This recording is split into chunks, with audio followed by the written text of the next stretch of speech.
चलो हाँ बेटा, रोहित, प्रेक्षा, जतिन, क्या हाल है बेटा? बढ़िया बढ़िया। क्या रोहित, प्रेक्षा, आवाज आ रही है बेटा? चलो, पढ़ाई तो अच्छी कर रहे हो ना रोहित? ठीक है बेटा, पढ़ाई अच्छे कर रहे हो ना? एक काम करना, आपको वो सिलेबस मैंने सेंड कर ही दिया था टेस्ट के लिए, तो अच्छे से तैयारी करते रहना बच्चों, ठीक है? अपना जो कोऑर्डिनेशन कंपाउंड और सॉलिड स्टेट कंप्लीट हुआ है बेटा, अपनी तरफ से रिवाइज करते रहना। क्वेश्चन बैंक आपको दोनों को मिल ही गया होगा, चाहे ऑनलाइन वाला हो चाहे ऑफलाइन वाला बच्चा हो। क्वेश्चन बैंक कोऑर्डिनेशन और सॉलिड के दोनों के मिल गए थे ना, तो अपनी तरफ से बेटा क्वेश्चन प्रैक्टिस अच्छे से करनी है और कॉपी अच्छे से रिवाइज करनी है। आपको एक वीक पहले टेस्ट का नोटिस देने का पर्पज यही था, ताकि एक वीक में आप मेंटली प्रिपेयर हो। मेंटली प्रिपेयर अपने आप होंगे जब आपके नोट्स अच्छे से आपको ध्यान होंगे कि कहाँ सर ने क्या करवाया, ठीक है? फिर भी कोई डाउट हो नोट्स में, क्वेश्चन बैंक में, कहीं भी सिंगल डाउट नहीं रहना चाहिए बेटा, ये ध्यान रखना। कोई भी डाउट हो बच्चों तो क्या करना है, हमें एक्स्ट्रा टाइम लेके फिर पूछ सकते हो। ऐसा नहीं सर ने कॉपी करवा दी, सर ने अच्छे से पढ़ा दिया या फिर क्वेश्चन बैंक सारा डिस्कस कर लिया तो सर अब हमें हेल्प नहीं करेंगे क्या? बिल्कुल बेटा करेंगे, एग्जाम वाले दिन तक करेंगे। बात समझ में आई क्या? ठीक है, तो कॉपी में क्वेश्चन बैंक में कहीं कुछ भी डाउट हो बेटा, छोटा सा भी डाउट हो वो भी पूछ लेना। ज्यादा डाउट हो कोचिंग आके टाइम ले सकते हो कि सर किस टाइम फ्री है, मेरे को घंटा आधे घंटा टाइम चाहिए। छोटे मोटे डाउट हो तो आप कॉल मैसेज के थ्रू हमसे डिस्कस कर सकते हो बेटा। समझ में आ गया? क्लियर है? बस अपनी तरफ से कोई कमी नहीं आने देनी है बच्चों, अपनी तरफ से पूरी जी जान लगाए रखो। टेस्ट जरूर देना है और अच्छे तरीके से देना है बेटा, अच्छे स्कोर के साथ देना है। इसलिए एक वीक में आपको अच्छे से प्रिपरेशन करनी है, ठीक है? और वो एक मेंटेबिलिटी होती है बेटा, क्या एक प्लानिंग होती है क्या, कि करंट का जो चैप्टर चल रहा है मेरे को घर जाके 1 घंटा इसमें देना है। 1 घंटा बोला है मतलब 15-20 मिनट कॉपी रिवाइज करने में और 30-40 मिनट क्वेश्चन प्रैक्टिस करने में, काम खत्म। ये मेंटेबिलिटी होती है बेटा कि जो करंट की मेरी क्लासेस चल रही है उसमें 1 घंटा मुझे इसमें देना है और 1 घंटा पीछे का जो मेरा टेस्ट का सिलेबस है उसमें देना है। टेस्ट में पर डे पढ़ोगे तो कोई दिक्कत नहीं है, ऐसे करके 2-3 दिन में चैप्टर हो जाएगा, 1-2 दिन में आपकी क्वेश्चन बैंक कंप्लीट हो जाएगी, ठीक है? और जो जो डाउट्स है उसे मार्क करते हुए डिस्कस करते रहना बेटा, डाउट नहीं रहने देना है। फिर मैं इस बात को बोल रहा हूँ, क्लियर है? क्योंकि पढ़ने के बाद भी अपने डाउट है तो फिर पढ़ने का क्या फायदा। हम हमेशा आपकी हेल्प करेंगे, टेंशन मत लो। 10 बार नहीं 20 बार बताएंगे, अगर आप पूछोगे तो बस आपको इतना होना चाहिए सर हाँ मैक्सिमम चीजें ये मेरे समझ में आ गई है, इसमें कैसे होता है ये समझ में नहीं आया, ये आप पूछोगे तो ही पता चलेगा बच्चे के कहाँ डाउट है। तो कोई भी दिक्कत हो बेटा पूछ लेना, नो टेंशन, क्लियर है? ठीक है, और टेस्ट अच्छे से देना ये मैंने बता ही दिया। चलो बेटा, तो बात स्टार्ट करते हैं आज अपने फिजिकल केमिस्ट्री का जो सेकंड चैप्टर बच्चों वो स्टार्ट करते हैं 12th का। ओके चलो बेटा, हेडिंग लिखो सॉल्यूशन। सॉल्यूशन ये फिजिकल केमिस्ट्री का एक और इंपॉर्टेंट चैप्टर, सेकंड चैप्टर आता है इसमें सॉलिड के बाद, सॉल्यूशन।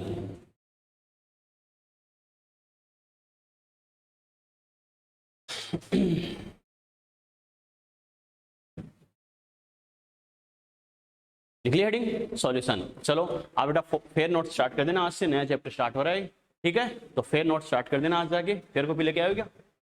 हाँ आज जाके लोगे, कोई बात नहीं, आज जाके फेयर कॉपी में स्टार्ट कर देना, नया चैप्टर है ये, पहला लेक्चर इसका, ठीक है? चलो बेटा, तो बात स्टार्ट करते हैं। तो मैंने क्या कहा, सॉल्यूशन यानी फिजिकल केमिस्ट्री का सेकंड चैप्टर है ये 12th का बेटा। पहला सॉलिड स्टेट अपन ने पढ़ा था, अब सॉल्यूशन स्टार्ट करते हैं। तो पहली बात तो बच्चे के दिमाग में आए कि हमने जो हेडिंग लिखी है उसका मीनिंग क्या होता है। अरे कम से कम जो हमने लिखा है बेटा हेडिंग, उसका मीनिंग तो पता होना चाहिए ना, क्योंकि जैसे हमें पता है बच्चों कोई मूवी होती है उसका टाइटल होता है, उसमें कुछ ना कुछ कंक्लूजन होता है, यस और नो? अरे उसमें कुछ ना कुछ हिंट होता है नहीं होता?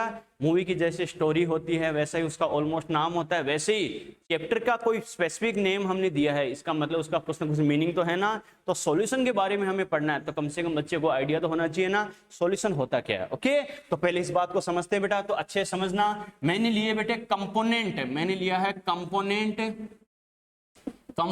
ए प्लस बी, समझना बेटा इस बात को।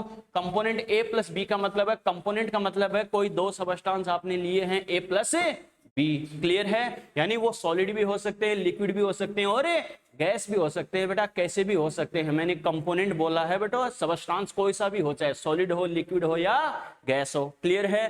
कोई भी दो कंपोनेंट मैंने लिए हैं, मैंने बीच में लगाया है प्लस। बात समझ में आई? मैंने किसका साइन लगाया बेटा? प्लस। इसका मतलब दोनों को मैं क्या कर रहा हूं, मिला रहा हूं, क्लियर है? और दो सबस्टांस को जब हम मिलाते हैं तो हमें पता है बेटा क्या बनता है, मिक्सर, यस और नो? अरे मिक्सर का मतलब ही क्या होता है, दो सबस्टांस को मिक्स कर देना। क्लियर है बेटा, इसका मतलब कंपोनेंट ए और बी को मैं मिलाऊंगा तो क्या बनेगा, मिक्सर बनेगा। क्लियर है, ये जो मिक्सर होता है बेटा दो टाइप का होता है यानी ये जो मिक्सर बनेगा वो क्या होता है बेटा, दो टाइप का होता है। एक तो होता है बेटा होमोजीनस मिक्सर, एक होता है बच्चों हेटेरोजीनस मिक्सर। हेटेरोजीनस मिक्सर, मैंने कहा मिक्सर क्या होगा, दो टाइप का होगा, एक होगा होमोजीनस मिक्सर, एक होगा हेटेरोजीनस मिक्सर। बच्चा कहेगा सर इनका मतलब क्या है, ये तो हमें पता ही है कि किसी भी दो सबस्टांस या कंपोनेंट को हम मिलाते हैं तो दोनों को मिलाने पर हम कॉमन वर्ड क्या बोलते हैं, मिक्सर। अपन बोलते हैं ना इनको मिक्स कर दो। क्लियर है, इनको मिक्स कर दो यानी मिक्स कर दिया मतलब मिक्सर बन गया। क्लियर है, ये मिक्सर क्या होगा बच्चों, दो टाइप का होगा, होमोजीनस और हेटेरोजीनस है। नाम से पता चल रहा है बेटा, होमो का मतलब होता है सेम, यस और नो।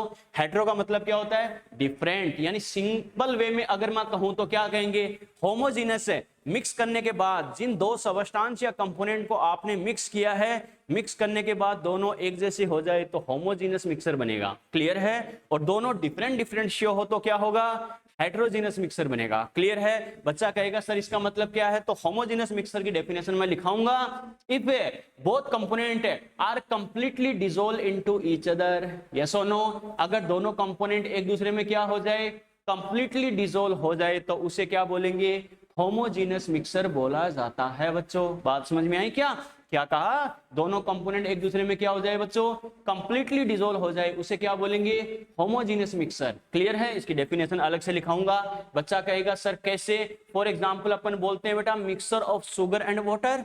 अरे शुगर और वाटर को हम मिक्स करें, हमें पता मिक्स करने के बाद है हम उसे प्योर शुगर या प्योर वाटर बोल सकते हैं क्या, दोनों का एक कॉमन मिक्सर बन जाता है, यस और नो। अब वो न तो ओनली शुगर है न ओनली वाटर है। क्लियर है, हेटेरोजीनियस में अपन ने क्या कहा, हेट्रो मतलब मिलाने के बाद भी डिफरेंट डिफरेंट शो हो सकते हैं, हेट्रो का मतलब भी डिफरेंट होता है। क्लियर है, इसका मतलब क्या कहेंगे, if both component of mixer are not completely dissolve into each other called as a heterogeneous mixer. Okay, बच्चा कहेगा सर कैसे, तो जैसे मैं कहूं सॉइल इन वाटर। क्लियर है, अरे ग्लास में बच्चों वाटर लो और इसमें कुछ डस्ट पार्टिकल डाल दो और चम्मच से आप पूरी जिंदगी मिलाते रहो, बच्चों ये बताओ कभी एक दूसरे में मिक्स हो पाएंगे क्या, नहीं। जैसे आपने उसको डिसॉल्व करना छोड़ा है वो क्या होंगे, लास्ट में सेटल डाउन होकर आपको डस्ट पार्टिकल इजीली शो होंगे, नहीं होंगे। और जो फिल्टर होता है, छलनी होती है, उससे आप क्या करोगे, वाटर को पास करोगे तो डस्ट पार्टिकल को अलग कर सकते हो, नहीं कर सकते हो, कर सकते हो बेटा। समझ में आ गया, ये कैसा केस है बेटा, हेटेरोजीनस मिक्सर बोला जाता है। क्लियर है, यानी डिसॉल्व करने के बाद दोनों कंपोनेंट एक जैसे हो जाए, कॉमन हो जाए, वो हो गया होमोजीनस। और ये क्या हो जाए, यानी डिसॉल्व कितना भी डिसॉल्व कर दो वो एक दूसरे में कंप्लीटली डिसॉल्व हो ही नहीं पाता, अलग अलग शो होगा, वो कैसा होगा बेटा, हेटेरोजीनस मिक्सर। क्लियर है बेटा, ठीक है। और होमोजीनस मिक्सर होता है बच्चों, ये क्या होता है, इसको बोला जाता है सॉल्यूशन, या इसे ट्रू सॉल्यूशन भी बोलते हैं बेटा। मैंने क्या कहा, सॉल्यूशन और ट्रू सॉल्यूशन। क्लियर है, ठीक है। और जो हेटेरोजीनस मिक्सर होता है ये दो टाइप का होता है, एक तो होता है बेटा सस्पेंशन, एक तो क्या होता है सस्पेंशन, एक होता है बच्चों कोलोइडल सॉल्यूशन। क्या कहा, सस्पेंशन और कोलोइडल सॉल्यूशन। सस्पेंशन और कोलोइडल सॉल्यूशन की बात करूं तो ये दोनों किसके टाइप होते हैं बेटा, हेटेरोजीनस मिक्सर के टाइप होते हैं। क्लियर है, इन दोनों में क्या होता है, जो दोनों सबस्टांस को आपने डिसॉल्व किया है वो दोनों आपको अलग ही शो हो जाएंगे। क्लियर है, और सॉल्यूशन ट्रू सॉल्यूशन में क्या होता है, डिसॉल्व होने के बाद दोनों कंपोनेंट को आप आइसोलेट नहीं कर सकते, एक दूसरे में वो डिसॉल्व हो चुके हैं बेटा। समझ में आ गया, क्लियर है, और डाउट बेटा यहां तक, ठीक है बेटा। सबसे पहले बेटा ऐसे बना लो चार टाइप से, इजी वे में।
कर लिए बेटा,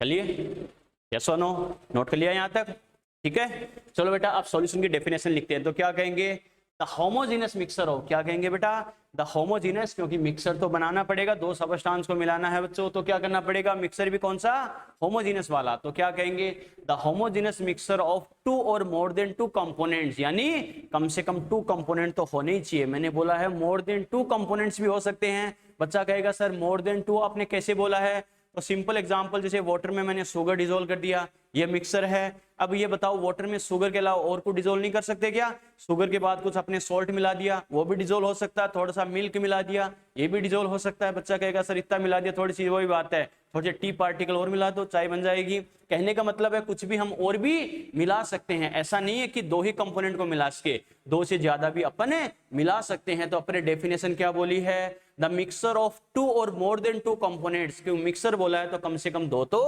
होने ही चाहिए, दो से ज्यादा भी हो सकते हैं बेटा, क्लियर है। तो the homogeneous mixer of two, और डेफिनेशन क्वेश्चन आ चुका है, ये सॉल्यूशन क्या है, homogeneous mixer of, heterogeneous mixer of, both है, एनीबॉडी, कुछ भी हो सकता है, ये ध्यान रखना। होमोजीनस मिक्सर ऑफ टू और more than two components called as a solution, clear है बेटा। क्या कहा, सेपरेशन पॉसिबल नहीं है बेटा, ठीक है, सेपरेशन इनमें कर सकते हैं, इसमें नहीं, क्योंकि होमोजीनस का मतलब ही क्या, ये भी लिखाऊंगा, दोनों एक दूसरे में कंप्लीटली डिसोल्व हो जाते हैं, वो होमोजीनस होगा, क्लियर है। लिखो बेटा, नेक्स्ट पॉइंट लिखो, the homogeneous mixer of, point two point लिखो, इनकी डेफिनेशन लिखेंगे, अलग से लिखो, अलग से लिखो, पॉइंट टू पॉइंट लिखते जाओ। लिखो, the homogeneous mixer of,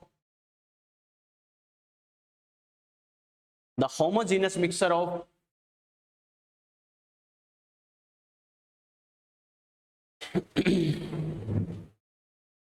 the homogeneous mixture of two or more than two components, the homogeneous mixture of two or more than two components, the homogeneous mixture of two or more than two components, the homogeneous mixture of two or more than two components called as solution,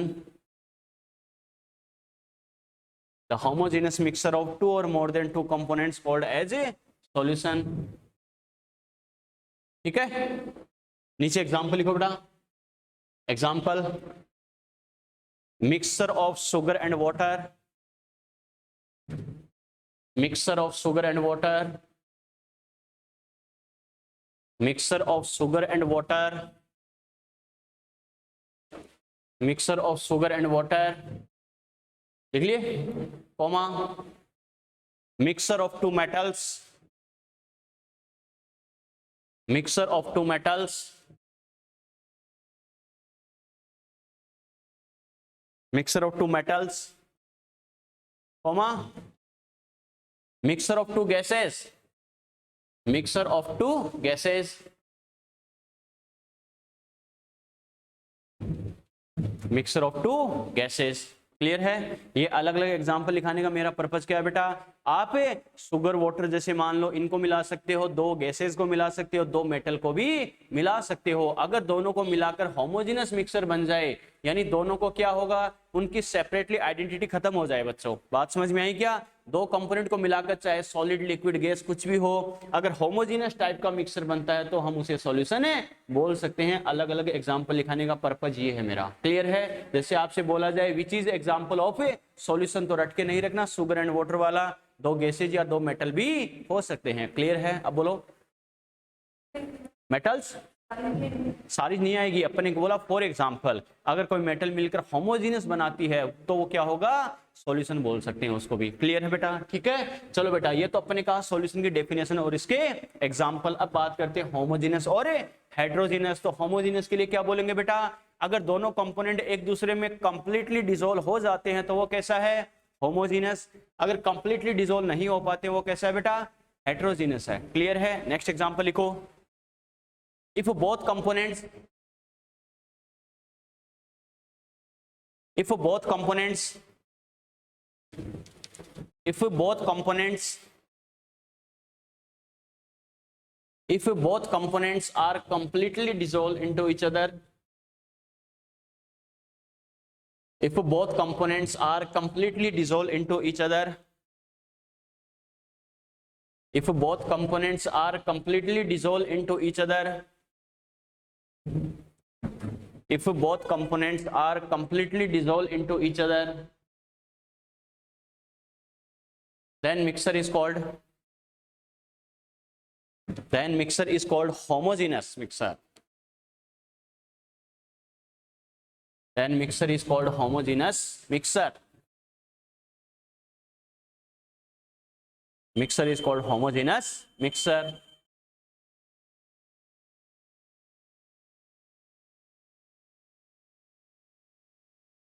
ठीक है, example लिखो. Example, mixer of sugar and water. Mixer of sugar and water. Mixer of sugar and water. Mixer of sugar and water. Clear है? चलो next statement लिखो बेटा. If both components if both components are not completely dissolved, if both components are not completely dissolved,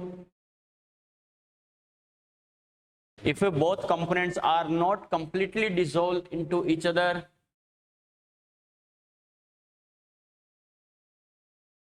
if both components are not completely dissolved into each other, if both components are not completely dissolved into each other,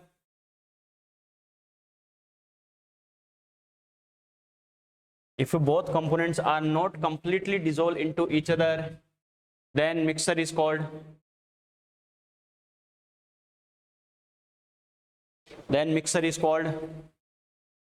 heterogeneous mixture. Then mixture is called heterogeneous mixture.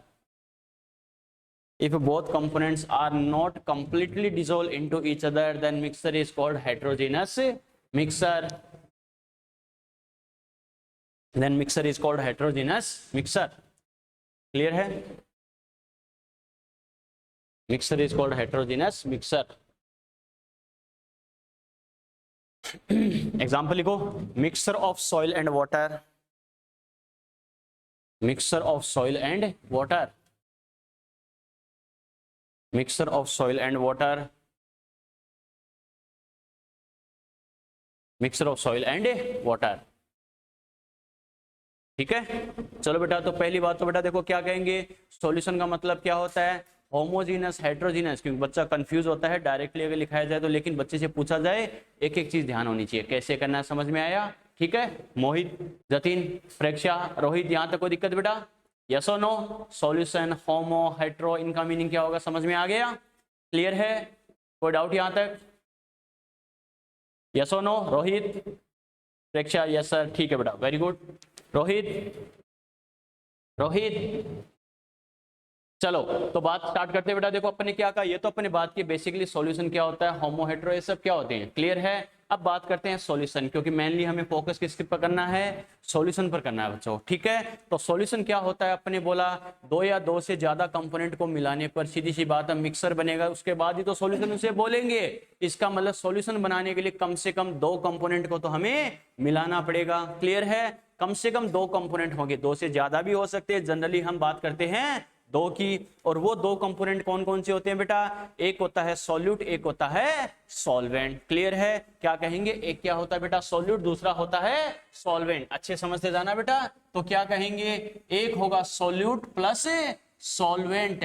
Solute और solvent दोनों मिलकर क्या करेंगे बच्चों, solution का formation करते हैं. Clear है? यानी अब बच्चा कहेगा सर सॉल्यूट कौन सा होगा, सॉल्वेंट कौन सा होगा, तो ध्यान रखना इन दोनों का मतलब क्या होता है.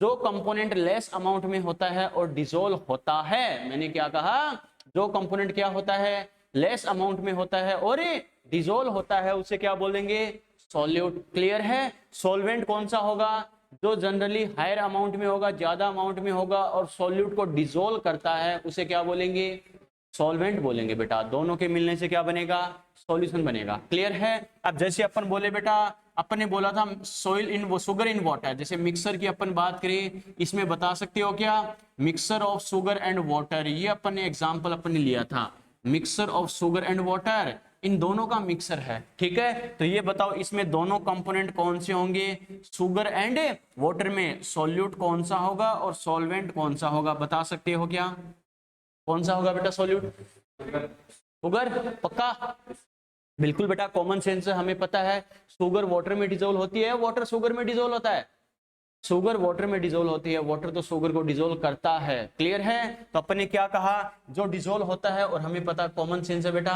अगर मान लो एक गिलास, हमें कोई मान लो मिक्सर बनाना है, जूस बनाना है, तो एक गिलास वाटर लिया तो उसमें एक गिलास भर के शुगर थोड़ी मिलाते हैं, कॉमन सेंस है मैक्सिमम क्या होगा, एक चम्मच, को ज्यादा चर्ची होगा तो 2 या 3 चम्मच मैक्सिमम, और एवरेज तो क्या होता है, 1 चम्मच एवरेज होता है बच्चों।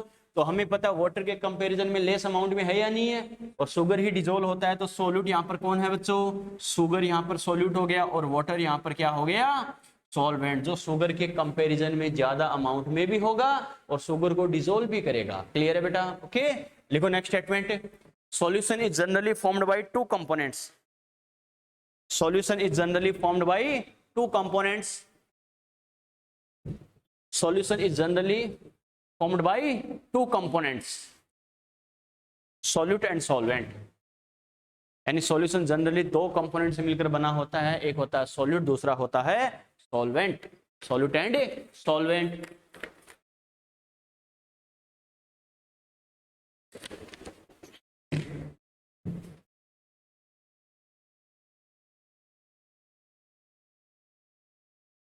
एग्जाम्पल मत लिखना, बस ये लिख लो, solute plus solvent is equal to solution, example मत लिखना, स्टेटमेंट लिखाऊंगा उसके बाद लिखना है।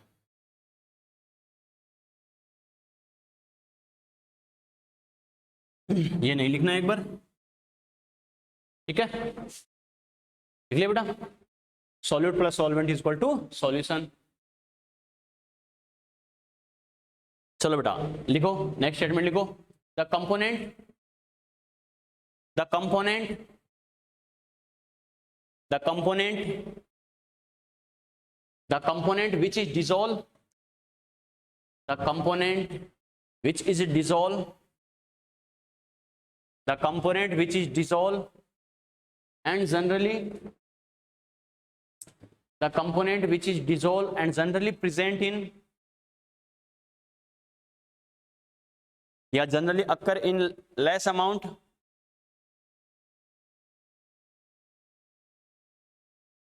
the component which is dissolved and generally occur in less amount called as solute, the component which is dissolved and generally present in या occur in less amount called as a solute, clear है, ठीक है। Next statement लिखो, the component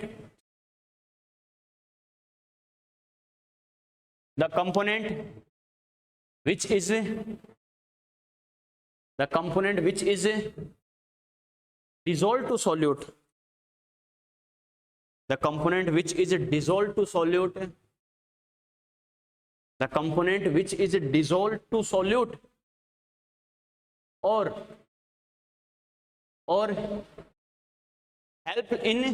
helps in dissolving to solute, जो solute को dissolve करता है या डिसोल्व होने में हेल्प करता है, बच्चों दोनों बोल सकते हैं अपन, क्लियर है, दोबारा सुनना, the component which is dissolve to solute और helps in dissolving to solute, the component which is dissolve to solute और helps in dissolving to solute, दोनों चीज अपन बोल सकते हैं, जो सॉल्यूट को डिसोल्व करता है या सॉल्यूट को डिसोल्व होने में हेल्प करता है, क्लियर है। The component which is dissolved to solute or helps in dissolving to solute and generally occur in higher amount, and generally occur in higher amount, and generally occur in higher amount, and generally occur in higher amount, and generally occur in higher amount called as a solvent,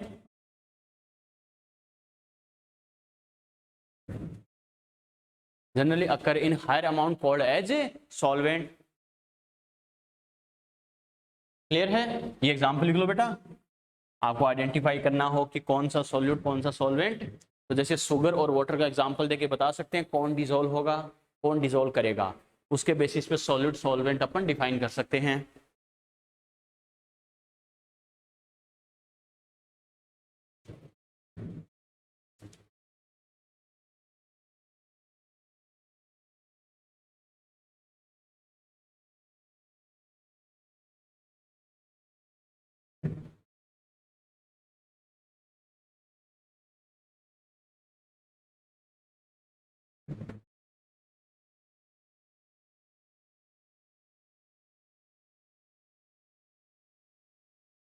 चलिए ठीक है बच्चों, देखो ये तो जैसे normal सा example है, जैसे अपने शुगर और वाटर का हमने एग्जांपल लिया, हमें ये पता चल गया कि ये सॉल्यूट है ये सॉल्वेंट है। क्लियर है? अब कई बार हमें क्या पता चलेगा, बच्चा कहेगा सर इसमें कैसे पता चला, तो सॉल्यूट सॉल्वेंट का हमें पता है, जो डिजोल्व होता है वो सॉल्यूट की फॉर्म में वर्क करेगा, जो डिजोल्व करेगा वो क्या करेगा, सॉल्वेंट की फॉर्म में वर्क करेगा। अब जनरल लाइफ का एग्जांपल है तो हमें पता ही है कि शुगर वाटर में डिजोल्व होता है, इस वजह से शुगर तो सॉल्यूट हो गया, और वाटर क्या करता है, शुगर को डिजोल्व करता है, इस वाटर क्या हो गया, सॉल्वेंट हो गया। आपने वाटर के लिए एक नाम सुना होगा बेटा, यूनिवर्सल सॉल्वेंट। यस और नो? यूनिवर्सल सॉल्वेंट क्यों बोलते हैं, क्योंकि इसकी डिजोल्व करने की कैपेसिटी बहुत ज्यादा होती है, सभी को तो नहीं लेकिन मैक्सिमम सबस्टांस को ये डिजोल्व कर लेता है। क्लियर है? तो कहने का मतलब है अपने प्रैक्टिकल लाइफ का एग्जांपल है, इसके बेसिस पे तो अपने सॉल्यूट सॉल्वेंट बता दिया, लेकिन कई बार ऐसा केस आएगा जिसमें हमें क्या पता चले, सॉल्यूट कौन सा होगा सॉल्वेंट कौन सा होगा वो डिजोल्व होने की टेंडेंसी भी अपन नहीं बता सकते, हमें आइडिया लगाना पड़ेगा कौन सा क्या होगा। कैसे बेटा? फॉर एग्जांपल जैसे मैंने ये लिया है नाइट्रोजन गैस है, प्लस मैंने बोला है बच्चों ऑक्सीजन गैस है, दोनों मिलकर मान लो बना रहे हैं नाइट्रिक ऑक्साइड गैस बना रहे हैं। यस और नो? ठीक है बेटा। अब ये बताओ, ये वाला एग्जांपल जो हमने लिखा था उसमें तो अपन ने कहा था कि शुगर डिजोल्व होगा तो हमें पता चल गया सॉल्यूट है, और वाटर डिजोल्व करेगा तो ये क्या हो गया, सॉल्वेंट हो गया। लेकिन इसमें नाइट्रोजन और ऑक्सीजन दोनों गैस अपन ने क्या कहा, मिक्सर तो चाहे सॉलिड का हो गैस का हो लिक्विड का हो। यस और नो? अगर कंप्लीटली मिक्सअप होते हैं तो अपन बोल देंगे सॉल्यूशन है। अब नाइट्रोजन ऑक्सीजन मिलकर कोई सॉल्यूशन बनाते हैं। अब बताओ, अब अगर हमें दिमाग लगाना हो कि सर कौन सा सॉल्यूट होगा कौन सा सॉल्वेंट होगा, तो कैसे पता चलेगा, ये आपको आइडिया लगाना है उसके अमाउंट के बेसिस पे। यस और नो? ये भी गैस है ये भी गैस है, अब हमें किसके अकॉर्डिंग, हमें हिंट क्या देगा, अमाउंट के बेसिस पे देगा बेटा। अमाउंट के बेसिस पे कैसे, मान लो नाइट्रोजन के लिए आपको बोला है बच्चों 5 मोल और इसके लिए बोला है 10 मोल, इसका मतलब ये 5 मोल है ये 10 मोल है, तो हमें पता है जो लेस अमाउंट में होता है वो क्या होता है, सॉल्यूट होता है। क्लियर है? और जो हायर अमाउंट में होता है वो क्या होता है, सॉल्वेंट होता है। क्लियर है? इस वजह से मैंने दोनों चीज दिखाई है कि सॉल्यूट कौन होगा, जो डिजोल्व होता है और जनरली लेस अमाउंट में होता है। क्लियर है? और क्या करेगा, सॉल्वेंट कौन होता है, जो डिजोल्व करता है और जनरली हायर अमाउंट में होता है। तो डिजोल्व होने की टेंडेंसी पर भी आप देख सकते हो, उनके अमाउंट के बेसिस पे भी देख सकते हो बच्चों। क्लियर है? ये लेस अमाउंट में, लेस अमाउंट वाला क्या होता है, सॉल्यूट, क्योंकि जनरली सॉल्यूट भी कम अमाउंट में होगा। क्लियर है बेटा?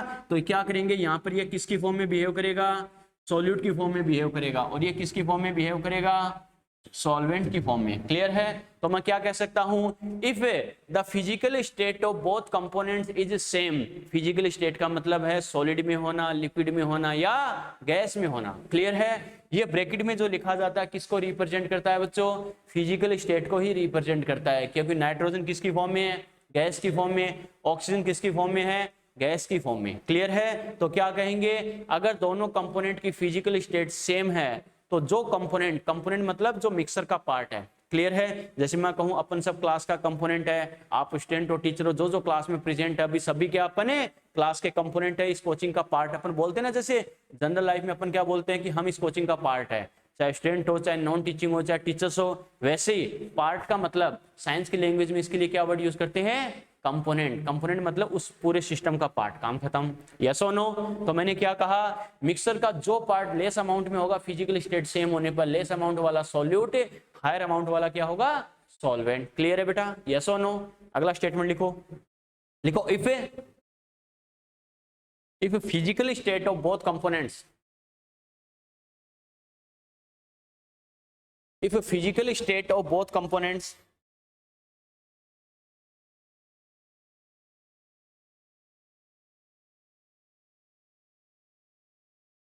If a physical state of both components,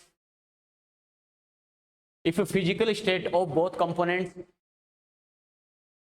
is same, if a physical state of both components is same, then the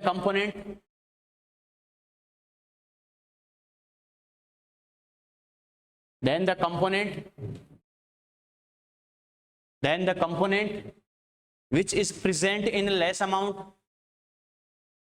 then the component which is present in less amount, then the component which is present in less amount, then the component which is present in less amount behave like solute, is behave like solute,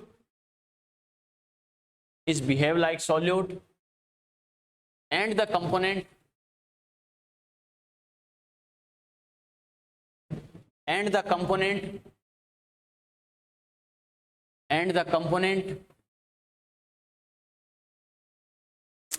and the component which is present in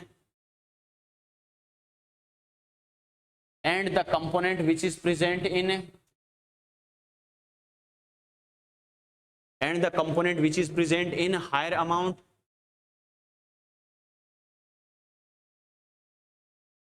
and the component which is present in higher amount is behave like a solvent,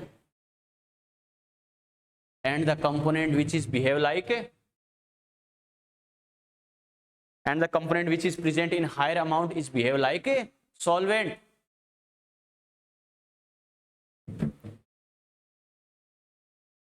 ठीक है, for example ये लिख लो बेटा,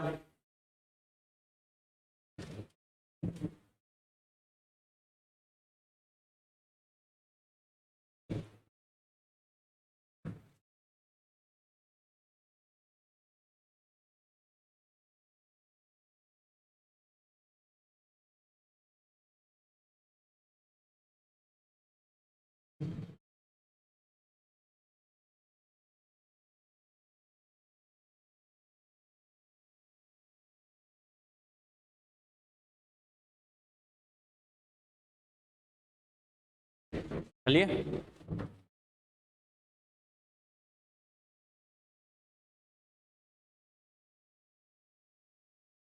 चलिए बेटा, ठीक है। अब बच्चों देखो, एक अपने जो डेफिनेशन लिखी उसमें अपने क्या कहा था, the homogeneous mixture of two और मोर देन टू कंपोनेंट्स, यानी दो या दो से ज्यादा कंपोनेंट को मिलने से बना होमोजेनियस मिक्सचर होता है, उसको क्या बोलते हैं, सॉल्यूशन बोलते हैं। इसका मतलब कम से कम दो कंपोनेंट तो होंगे होंगे, दो से ज्यादा भी हो सकते हैं। क्लियर है, ये ध्यान रखना। लेकिन बच्चों खास बात इसमें, सॉल्यूट क्या होता है, ओनली वन टाइप, यानी सॉल्यूशन ओनली एक ही टाइप का। सॉल्वेंट की बात करें, सॉल्यूशन के अंदर सॉल्वेंट क्या होगा, ओनली एक ही टाइप का होगा। फॉर एग्जांपल वाटर, बात समझ में आई क्या? जैसे वाटर के अंदर आपने क्या किया है, जैसे मान लो वाटर आपने लिया है, वो तो सॉल्वेंट की फॉर्म में वर्क करेगा। अब आपने इसमें मिल्क मिला दिया, शुगर मिला दी, सॉल्ट मिला दिए, वो सभी किसकी फॉर्म में बिहेव करेंगे, सॉल्यूट की फॉर्म में बिहेव करेंगे। समझ में आ गया? तो मेरा कहने का मतलब क्या है, सॉल्वेंट हमेशा एक ही टाइप का होगा, लेकिन सॉल्यूट एक से ज्यादा टाइप के हो सकते हैं। समझ में आ गया? क्लियर है? तो इसमें क्या लिखेंगे बेटा, मे बी, मैंने क्या कहा, मे बी, हो सकते हैं, जरूरी नहीं हमेशा हो, मे be more than one type. बात समझ में आ रही है क्या? सॉल्यूट हमेशा क्या होगा, सॉल्वेंट तो क्या होगा, एक ही टाइप का होगा बेटा, सॉल्वेंट तो एक ही होगा, लेकिन सॉल्यूट क्या हो सकते हैं, एक से ज्यादा टाइप के भी हो सकते हैं। जैसे वाटर के अंदर आपने, मैंने कहा शुगर, सॉल्ट वगैरह, मिल्क, कुछ भी मिला सकते हो। तो वाटर के अंदर जो जो आपने मिलाया वो सभी क्या करेंगे, सॉल्यूट की फॉर्म में बिहेव करेंगे। यस और नो? और वाटर सभी के लिए क्या करेगा, सॉल्वेंट की फॉर्म में। तो वाटर तो क्या, सॉल्वेंट तो क्या होगा, एक ही टाइप का होगा, एक ही कंपोनेंट सॉल्वेंट का वर्क करेगा। बाकी सारे कंपोनेंट क्या करेंगे, अगर दो से ज्यादा टाइप के हैं तो बाकी कंपोनेंट क्या करेंगे, सॉल्यूट की फॉर्म में बिहेव करेंगे। क्लियर है? तो ये जो अपने लिखा था ना, solute plus solvent equal to solution, इसके पास में लिख लेना बच्चों, only one type, may be more than one type. ठीक है, ये जरूर ऐड कर लेना, या जगह नहीं है तो बेटा अलग से ऐड कर सकते हो नीचे, कोई दिक्कत नहीं है।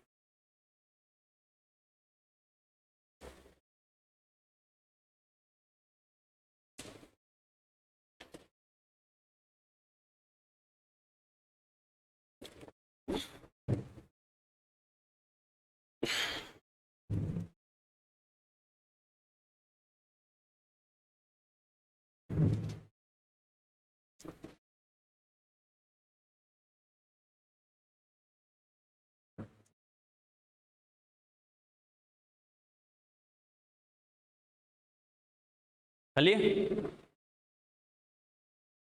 चलो बेटा, बात समझ में आई क्या? यहां तक बात क्लियर है? यस और नो? चलो बेटा, अब देखो बच्चों आगे बात करते हैं। बच्चों देखो फिजिकल स्टेट के बेसिस पे कैसे कि दो मिक्सर को हम मिलाते हैं, अरे दो मिक्सर को मिलाएंगे यानी सॉल्यूट एंड सॉल्वेंट को हम मिलाएंगे तो जो सॉल्यूशन बनता है वो हमें पता है अलग अलग टाइप का मिल सकता है। कैसे बच्चों? देखो नॉर्मली अगर अपन बात करें जैसे रिवर होती है, रिवर होता है, ओशियन होता है, ये बताओ उसमें गैस होती नहीं होती? अरे यस और नो? रिवर होता है बेटा, ओशियन होता है, उसमें गैस होती है। इस क्योंकि हमें पता तभी तो क्या करते हैं जो सी एनिमल्स होते हैं रिवर के अंदर, चाहे फिशेस हो चाहे कोई भी हो बेटा, वो हमें पता है अरे ब्रीथिंग ऑक्सीजन लेते नहीं लेते? इसलिए लेते हैं क्योंकि हमें पता है उसके अंदर क्या होता है, गैस मिक्स होती है। यस और नो? इसका मतलब गैस और वाटर का मिक्सर होता है वो। बात समझ में आई? इसका मतलब गैस और वाटर का मिक्सर है। फाइनल सॉल्यूशन कैसा है बच्चों? अरे हमें पता है रिवर और ओशियन होते हैं, हवा में ऐसे थोड़ी फैलते रहते हैं बेटो। यस और नो? फ्लोटिंग थोड़ी करते हैं। हमें पता है बच्चों वाटर की फॉर्म में ही रहते हैं, मतलब फाइनल सॉल्यूशन लिक्विड फॉर्म में है। क्लियर है? अपने एटमॉस्फेयर की हम बात करें, एटमॉस्फेयर में हमें पता है कई सारे गैसेस पार्टिकल है या नहीं है? अरे गैसेस पार्टिकल है और वाटर की वेपर भी है या नहीं है? इसका मतलब वाटर की वेपर भी है, गैसेस पार्टिकल भी है, फिर भी अपना एटमॉस्फेयर किस फॉर्म में होता है? अरे वो ओशियन या रिवर की तरफ फ्लो करता रहता है क्या? नहीं, गैसेस मॉलिक्यूल की फॉर्म में क्या करते हैं, फ्लोटिंग करते हैं। यस और नो? तो मेरा कहने का मतलब है कि दो कंपोनेंट को जब आप मिलाते हो जो फाइनल सॉल्यूशन बनता है वो किस पे डिपेंड करेगा? जैसे मैंने एग्जांपल लिया बेटा, क्या रिवर ओशियन वाला मैंने एग्जांपल लिया, तो फाइनल सॉल्यूशन होता है लिक्विड फॉर्म में होता है। यस और नो? और मैंने एटमॉस्फेयर वाला एग्जांपल लिया, उसमें कई सारी गैसेस होती है, वाटर की वेपर मतलब वाटर की ड्रॉपलेट्स होती है, मॉलिक्यूल्स होते हैं, वाटर मॉलिक्यूल ड्रॉपलेट यानी वेपर की फॉर्म में, तो क्या होता है वाटर की वेपर मॉलिक्यूल्स होते हैं और गैसेस मॉलिक्यूल्स होते हैं, लेकिन फिर भी वो गैस की फॉर्म में होता है। क्लियर है? तो कहने का मतलब है कभी जो फाइनल मिक्सर है वो क्या है, लिक्विड फॉर्म में है, कभी गैसेस फॉर्म में है। ये किस पे डिपेंड करेगा? ये डिपेंड करेगा बेटा सॉल्वेंट पे डिपेंड करेगा। मैंने क्या कहा, मेरा स्टेटमेंट क्या है, the physical state of solution is always determined by solvent. बात समझ में आई क्या? सॉल्यूशन की फिजिकल स्टेट ऑलवेज किस पे डिपेंड करेगी? सॉल्वेंट पे डिपेंड करेगी। ओके? बच्चा कहेगा सर कैसे? तो इस बात को समझना बच्चों, अगर मैंने बोला जैसे सॉल्यूट है, सॉल्यूट प्लस साथ में क्या है, सॉल्वेंट है, सॉल्यूट और सॉल्वेंट मुझे पता है दोनों मिलकर क्या बनाते हैं, सॉल्यूशन बनाते हैं। क्लियर है? अब पहली कंडीशन तो क्या है बच्चों, पहली कंडीशन में क्या ले रहा हूं, सॉल्यूट को मैंने एक बार तो मैंने लिया है सॉलिड फॉर्म में, फिर मैं ले रहा हूं बच्चों किस फॉर्म में, लिक्विड फॉर्म में, और फिर मैंने लिया है इसे गैसेस फॉर्म में। अरे फिजिकल स्टेट का मतलब है सॉलिड भी हो सकता है, लिक्विड भी हो सकता है, या गैस भी हो सकता है। क्लियर है? अगर मैं सॉल्वेंट को सॉलिड फॉर्म में लूं, अरे अलग अलग कंडीशन पॉसिबल है। दूसरी कंडीशन क्या है बच्चों, सॉल्यूट को मैं फिर से क्या ले रहा हूं, सॉलिड ले सकता हूं, लिक्विड ले सकता हूं, या फिर गैस भी मान सकता हूं। यस और नो? अब मैं सॉल्वेंट को क्या ले रहा हूं, लिक्विड फॉर्म में ले रहा हूं। ओके ठीक है। तीसरी कंडीशन क्या है, सॉल्यूट को मैं क्या ले सकता हूं, सॉलिड ले सकता हूं, लिक्विड ले सकता हूं, या फिर गैस की फॉर्म में भी ले सकता हूं। लेकिन अब मैं सॉल्वेंट को क्या मान रहा हूं बच्चों, गैस की फॉर्म में मान रहा हूं। क्लियर है? मेरा कहने का मतलब क्या है, सॉल्वेंट जिसमें आपको डिसोल्व करना है उसको तो आपने फिक्स कर दिया, क्या एक बार आपने सॉलिड फॉर्म में लिया है, एक बार आपने लिक्विड फॉर्म में लिया है, एक बार आपने गैस फॉर्म में ले लिया है। क्लियर है? जिसको डिसोल्व करना है उसको आप बार बार चेंज करते जा रहे हो, एक बार आपने सॉलिड लिया, फिर लिक्विड लिया, फिर गैस लिया। ठीक है? यानी कहने का मतलब है पहले सॉलिड लिक्विड गैस को आप सॉलिड में डिसोल्व कर रहे हो, फिर सॉलिड लिक्विड गैस को 1 by 1 लिक्विड में डिसोल्व कर रहे हो, फिर सॉलिड लिक्विड गैस को 1 by 1 किस में डिसोल्व कर रहे हो, गैस में डिसोल्व कर रहे हो। क्लियर है? तो ये जो फाइनल सॉल्यूशन बनेगा वो किस टाइप का होगा, ये किस पे डिपेंड करेगा, तो किस पे डिपेंड करेगा बेटा, सॉल्वेंट पे डिपेंड करेगा। हमेशा ध्यान रखना। कैसे? अगर सॉल्वेंट अगर सॉलिड फेज में है तो सॉल्यूशन को क्या बोलते हैं बच्चों, सॉलिड सॉल्यूशन बोला जाएगा। बात समझ में आ रही है? यस और नो? सॉल्वेंट अगर सॉलिड फॉर्म में है तो क्या बोला जाएगा, सॉलिड सॉल्यूशन बोला जाएगा। सॉल्वेंट अगर लिक्विड फॉर्म में है तो इसे क्या बोला जाएगा, लिक्विड सॉल्यूशन बोला जाएगा। और सॉल्वेंट अगर गैसेस फॉर्म में है तो सॉल्यूशन कैसा बोला जाएगा बच्चों, गैसेस, क्या बोला जाएगा, गैसेस सॉल्यूशन। रटने की जरूरत नहीं है बच्चों, प्रैक्टिकल लाइफ से समझ सकते हो। कैसे? एक सिंपल सा एग्जांपल है, मैंने क्या किया, 1 किलो मैंने मान लो शुगर ले ली, 1 kg मैंने शुगर ली है सपोज करो, उसमें मैंने क्या किया, 2-4 ड्रॉपलेट्स वाटर की मिला दी सपोज करो। तो ये बताओ वाटर यहाँ पर क्या है, सॉल्यूट है, और शुगर क्या है, सॉल्वेंट। तो दोनों का जो मिक्सर बनेगा ये बताओ कैसी फॉर्म में होगा, सॉलिड फॉर्म में होगा, लिक्विड फॉर्म में होगा, सॉलिड ही होगा। अरे सीधी सी बात है, 1 kg शुगर में आप थोड़ा सा आपने वाटर मिला दिया है, तो ऐसा कैसा है क्या सारी शुगर डिजोल्व हो जाएगी, लिक्विड बन जाएगा, नहीं। सॉल्यूशन फाइनल जो मिक्सर बनेगा वो अभी भी हार्ड होगा, नहीं होगा। सॉल्वेंट अगर सॉलिड फॉर्म में है तो क्या है, यानी सॉल्यूशन कैसा होगा, सॉलिड ही होगा। क्लियर है। अपने शुगर और वाटर वाला एग्जांपल अपन ने लिया है। अब क्या करें, वाटर की अमाउंट ज्यादा है, उसमें थोड़ी सी शुगर हम मिला रहे हैं, तो हमें पता है शुगर सॉल्यूट है, वाटर क्या है, सॉल्वेंट है। तो फाइनल जो अपना मिक्सर बनेगा चाशनी, जिसको अपन बोलते हैं बेटा मिक्स शुगर, ठीक है बेटा। ये बताओ फाइनल जो अपना मिक्सर बनता है शुगर को वाटर में डिसोल्व करने पर, वो कौन सी फेज में होता है, सॉलिड में होता है, लिक्विड में होता है, गैस में होता है। अरे लिक्विड फॉर्म में होता है, नहीं होता। जो जूस की फॉर्म में अपन यूज करते हैं बेटा, जो जूस बनेगा मिक्सर बनेगा, यस और नो। इसका मतलब अपने क्या किया था, अपने शुगर को वाटर में डिसोल्व किया, तो फाइनल मिक्सर बन रहा है वो जूस की फॉर्म में, लिक्विड है, यस और नो। सॉल्वेंट वाटर था, लिक्विड था, तो मिक्सर भी लिक्विड है। क्लियर है। ओशियन या रिवर वाला अपन एग्जांपल ले सकते हैं बेटा। कैसे, ओशियन या रिवर में क्या होता है, गैस की अमाउंट होती है, लेकिन वाटर की अमाउंट बहुत ज्यादा होती है गैस के कंपैरिजन में, यस और नो। हमें पता है गैस लेस अमाउंट में है तो वो क्या हो गया, सॉलिड हो गया, और वाटर क्या है, हायर अमाउंट में, तो वो क्या हो गया, सॉल्वेंट हो गया। इसका मतलब गैस सॉल्यूट है, वाटर सॉल्वेंट है, तो फाइनल हमें पता ओशियन रिवर किस फॉर्म में होता है, लिक्विड फॉर्म में ही होता है, क्योंकि सॉल्वेंट क्या है, लिक्विड है। फाइनल मिक्सर भी लिक्विड फॉर्म में ही होगा। क्लियर है बच्चों, ओके ठीक है। अब बात करते हैं बेटा किसकी, एटमॉस्फेयर वाली बात करते हैं। एटमॉस्फेयर में हमें पता है गैसेस भी होती है और कुछ वाटर की वेपर भी होती है, यस और नो। इसका मतलब वाटर की वेपर क्या होती है, लेस अमाउंट में होती है, तो वो क्या है, सॉल्यूट है। लेकिन जो गैसेस होती है एटमॉस्फेयर के अंदर, वो बहुत ज्यादा अमाउंट में है या नहीं है। इसका मतलब गैसेस क्या करेगी, सॉल्वेंट के फॉर्म में वर्क करेगी, सॉल्वेंट की तरह बिहेव करेगी, और जो वाटर वेपर है वो सॉल्यूट की फॉर्म में बिहेव करेगी। इसका मतलब वाटर वेपर सॉल्यूट है, गैसेज है वो सॉल्वेंट है, तो फाइनल एटमॉस्फेयर हमें किस फेज में शो होता है, गैसेस फॉर्म में ही होता है, यस और नो। अपन बोलते हैं ना अपने एटमॉस्फेयर में कई सारी गैसेज हैं, इसका रीजन क्या है, वो एक्सिस में होती है। तो मेरा कहने का मतलब क्या है बच्चों, कोई भी एग्जाम्पल आप देख सकते हो, अगर सॉल्वेंट जैसा होगा, फाइनल सॉल्यूशन की फिजिकल स्टेट क्या होगी, वो की वो होगी। समझ में आ गया, क्लियर है। तो मेरा कहने का मतलब क्या है, सॉल्यूट को चाहे आप सॉलिड लो, चाहे लिक्विड लो, चाहे गैस लो बेटा, ठीक है। अगर सॉल्वेंट को आपने सॉलिड फॉर्म में लिया है तो सॉल्यूशन फाइनली कैसा होगा, सॉलिड फॉर्म में ही होगा, तो ये बोला जाएगा solid solution.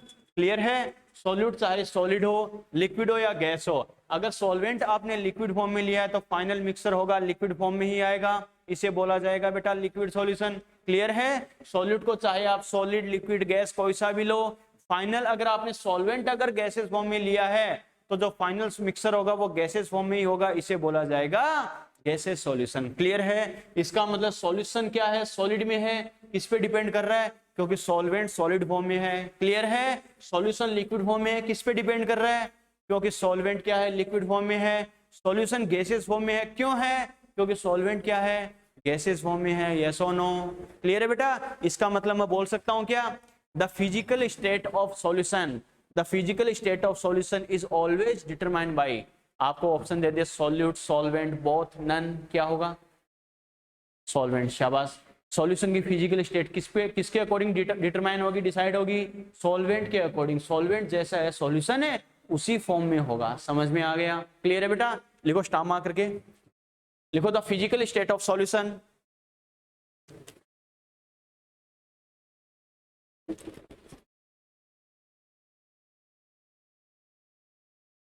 the physical state of solution, the physical state of solution is always determined by,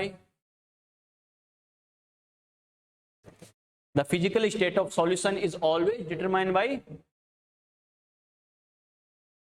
solvent, the physical state of solution is always determined by solvent। इसका reason मैं जरूर लिखाता हूं बेटा, हर स्टेटमेंट का इसका रीजन क्या है। तो मैं कह सकता हूं बिकॉज है क्या कहेंगे, सुनना इस बात को, बिकॉज सॉल्यूट में बी सॉलिड, लिक्विड और gas, but the physical state of solution will always same as physical state of solvent. समझ में आ गया। सॉल्यूट चाहे सॉलिड हो, लिक्विड हो, गैस हो, उससे कोई फर्क नहीं पड़ेगा। सॉल्यूशन की फिजिकल स्टेट किसके सेम होगी? सॉल्वेंट की फिजिकल स्टेट के सेम होगी। समझ में आ गया? क्लियर है बेटा? बिकॉज, कंटिन्यू करो इसे, बिकॉज सॉल्यूट में भी, बिकॉज सॉल्यूट में भी सॉलिड ऑब्लिक लिक्विड और गैस, बिकॉज सॉल्यूट में be solid oblique liquid oblique gas, but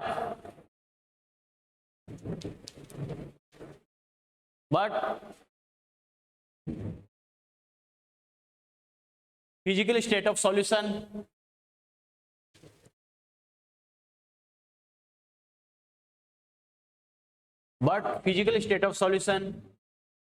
will same as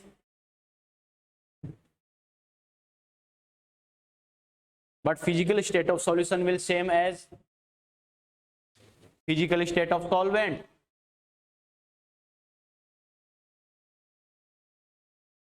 But the physical state of solution will same as physical state of solvent. Solution की physical state किसके same होगी बेटा? Solvent के same होगी। Clear है? For example ये लिखो बच्चों,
चलिए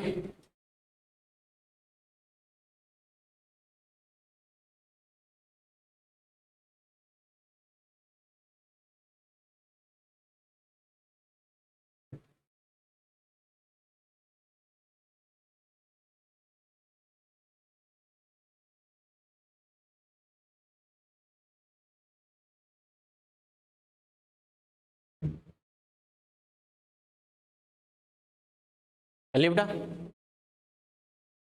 चलो एक बात बताओ बच्चों, सॉल्यूशन और सॉल्यूट एंड सॉल्वेंट की फिजिकल स्टेट के बेसिस पे टोटल कितने टाइप के सॉल्यूशन बना सकते हैं हम? सॉल्यूशन, सॉल्यूट एंड सॉल्वेंट, अच्छे सुनना इस बात को, सॉल्यूट और सॉल्वेंट की फिजिकल स्टेट के बेसिस पर, फिजिकल स्टेट के बेसिस पे मतलब solid liquid form, solid liquid gases अलग अलग फॉर्म में हम यूज करें इनको, तो टोटल कितने टाइप के सॉल्यूशन बना सकते हैं? 3 6 9 12, 3 6 9 12, 9 देखते हैं, 3 6 9 12 मेरा ऑप्शन है। प्रेक्षा, रोहित, ऑफलाइन वाले बच्चों ने आंसर दे दिया। मैंने कहा है सॉल्यूट एंड सॉल्वेंट की फिजिकल स्टेट के बेसिस पे टोटल कितने टाइप के सॉल्यूशन हम बना सकते हैं? फिर सोच सकते हो बेटा, 3 6 9 12, रोहित का आंसर आया है ये। प्रेक्षा, प्रेक्षा, प्रेक्षा, प्रेक्षा, आंसर चाहिए? यस यस सर, नहीं चाहिए? चलो बेटा ठीक है, चलो बिल्कुल बेटा, देखो बच्चों का आंसर है मैक्सिमम का 3, एक बच्चे का आंसर सही आया 9। ठीक है बेटा, वेरी गुड। देखो बच्चों कैसे, मैंने क्या कहा, यानी फिजिकल स्टेट के बेसिस पे टोटल, मैंने बोला है टोटल, समझ में आ रहा है? टोटल कितने टाइप के हैं? सॉलिड को सॉलिड में मिलाए, एक सॉल्यूशन हो गया। लिक्विड को सॉलिड में मिलाए, कितने हो गए? 2। गैस को सॉलिड में मिलाए, कितने हो गए? 3। समझ में आ गया? यस और नो? 3 तो इससे बन गए, फिर 1 बाई 1 तीनों को लिक्विड में मिलाएंगे, 3 और बन गए, यस और नो। फिर 1 बाई 1 तीनों को गैस में मिलाए, 3 और बन गए। समझ में आ गया? टोटल मैंने बोला है, ओनली सॉल्यूशन का टाइप नहीं बोला, टोटल सॉल्यूशन मतलब टोटल कितनी कंडीशंस पॉसिबल है। समझ में आ गया? टोटल का मतलब ही क्या होता है, पॉसिबिलिटी कितनी है, टोटल कितना कर सकते हैं मैक्सिमम। ठीक है बेटा, बिल्कुल। चलो बेटा, तो समझ में आ गया? शायद नहीं, कंफर्म होगा रोहित? ठीक है, तो मैंने क्या कहा, on the basis of physical state of solute and solvent total 9 types solution are possible. Total कितने पॉसिबल बेटा? 9 टाइप के। मैंने ओब्लिक क्यों लगाया है, ये ले सकते हैं, ये ले सकते हैं, ये ले सकते हैं, इनको इनमें मिलाएंगे, 1 बाई 1 3 हो गए। फिर ये ले सकते हैं, ये ले सकते हैं, ये ले सकते हैं, टोटल कितने हो गए, इसमें मिलाएंगे 3 और हो गए। ये ले सकते हैं, ये ले सकते हैं, ये ले सकते हैं, इसमें मिलाएंगे, टोटल 3 और हो गए। समझ में आ गया? यस और नो? चलो बेटा नेक्स्ट स्टेटमेंट लिखो। लिखो, on the basis of physical state of, on the basis of physical state of solute and solvent, on the basis of physical state of solute and solvent, on the basis of physical state of solute and solvent,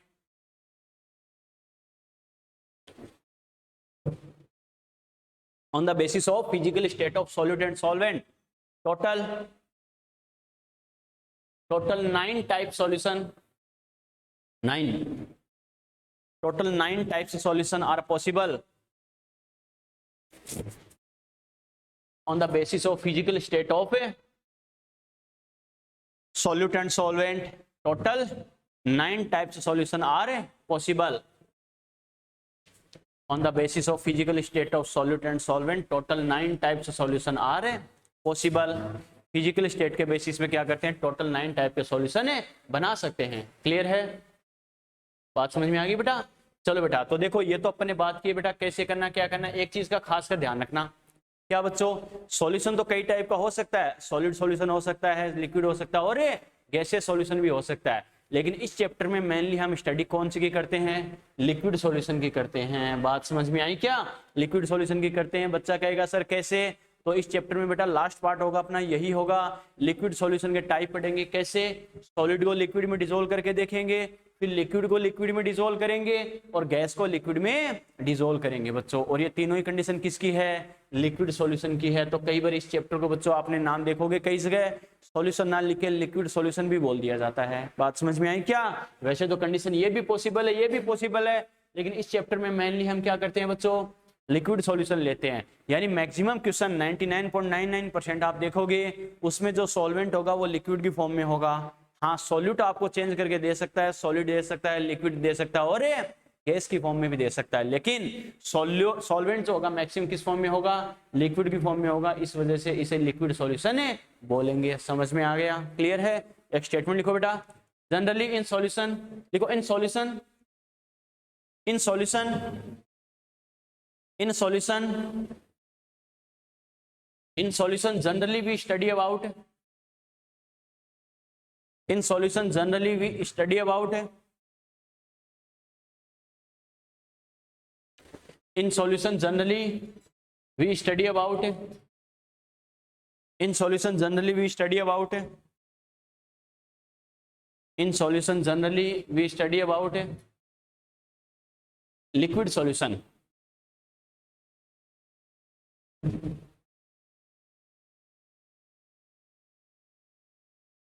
liquid solution.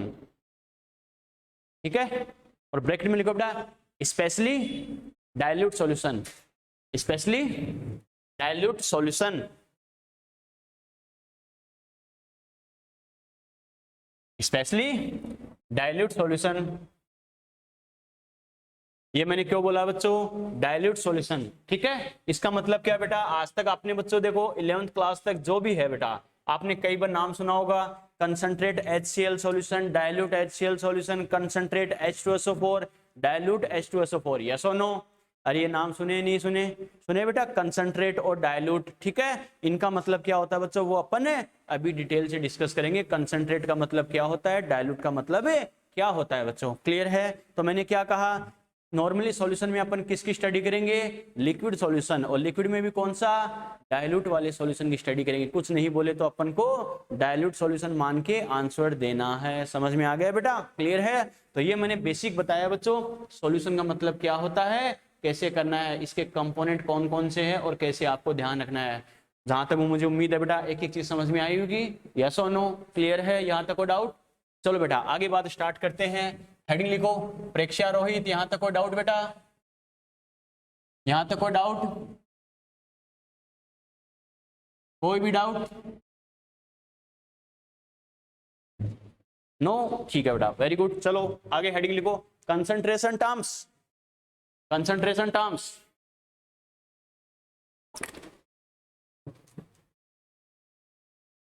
Concentration terms, concentration terms, ठीक है। देखो बेटा कैसे concentration term, step by step अपन चल रहे हैं। मेरा फोकस मेनली इसी पर होता है, बच्चे का बेसिक स्ट्रॉन्ग करना, क्योंकि बच्चे का बेसिक स्ट्रॉन्ग करना है तो क्वेश्चन से घुमा फिरा के कैसा भी हो आप एक एक क्वेश्चन का आंसर दे सकते हो। सीधा हेडिंग लिखा के एक फॉर्मूला लिखा के अपन आगे बढ़ते जाएंगे। बच्चे को सिर्फ ये होगा टीचर ने सिलेबस करवा दिया, लेकिन सिलेबस करवाना पर्पस नहीं है, आपका टारगेट पूरा करवाना। टारगेट पूरा करवाने का मतलब है जो सीखने के पर्पस से आप आए हो वो पूरा करवाना, क्योंकि वो पूरा हो गया तो डॉक्टर इंजीनियर बनने वाला टारगेट अपने आप पूरा हो जाएगा। क्लियर है।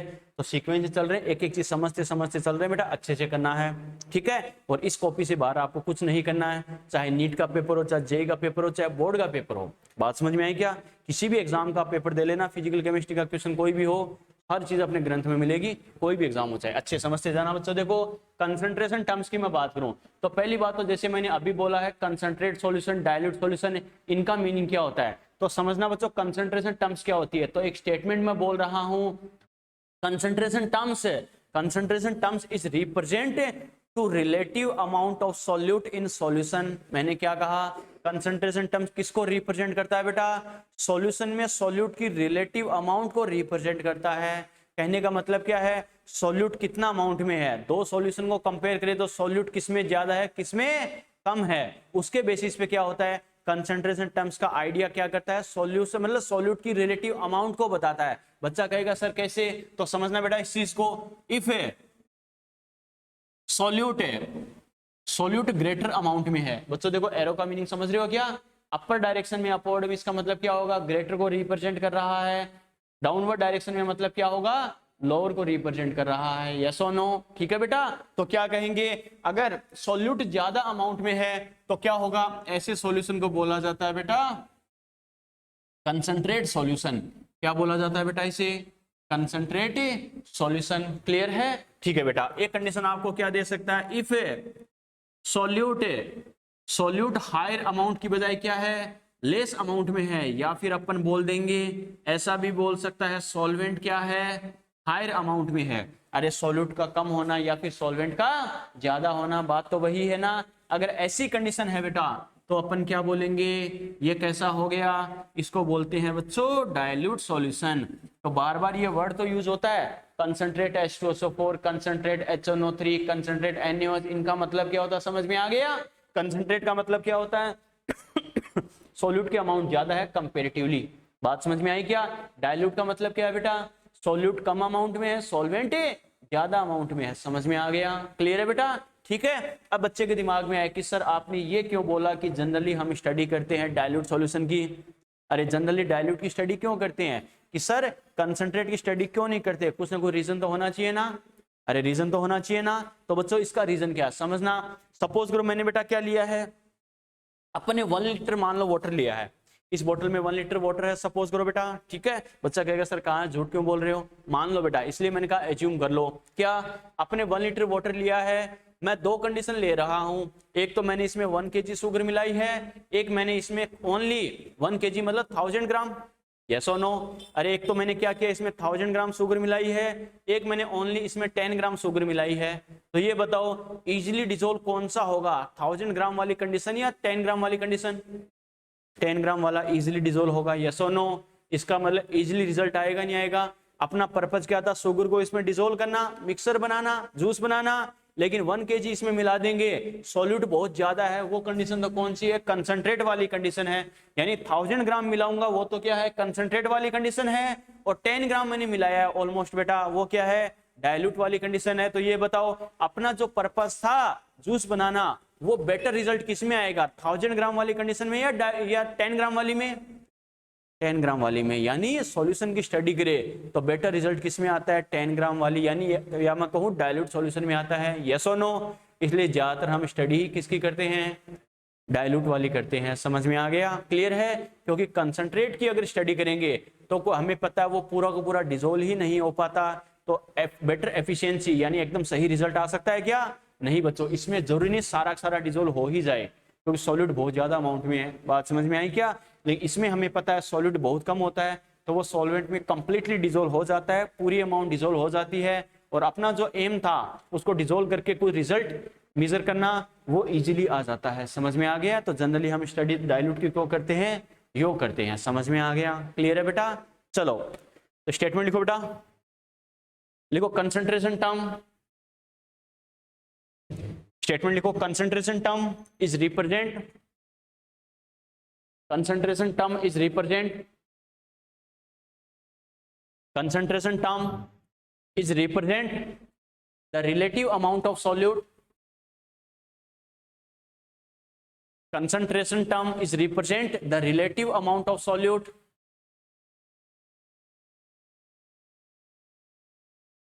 concentration term is represent the relative amount of solute in solution, concentration term is represent the relative amount of solute in a solution। concentration term क्या करता है बेटा, सॉल्यूशन में सॉल्यूट की रिलेटिव अमाउंट को रिप्रेजेंट करता है। क्लियर है, शॉर्ट में समझ जाओगे क्या। सॉल्यूट ज्यादा अमाउंट में तो क्या बोलते हैं, कंसंट्रेट सॉल्यूशन, अगर सॉल्यूट कम है या सॉल्वेंट ज्यादा है तो क्या बोलेंगे, डाइल्यूट सॉल्यूशन। लिखो बेटा, ऐसा कैसा,